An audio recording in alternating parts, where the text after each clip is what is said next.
सुना दे के ध्यान हो। सुना भैया बोला तानी सुना दे के ध्यान हो। 4 दिनों की दुनिया बाए हम सब बनी मेहमान हो। 4 दिनों की दुनिया बाए हम सब बनी मेहमान हो।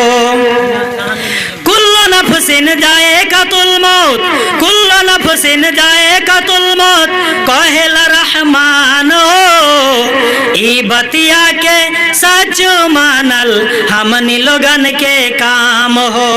ई बतिया के सच मानल हमनी लोगन के काम हो।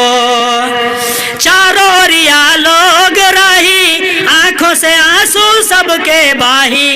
दिलवा में दर्द मोहब्बत बाके, दिलवा में दर्द मोहब्बत बाके कर दहलस तोह के दफान हो।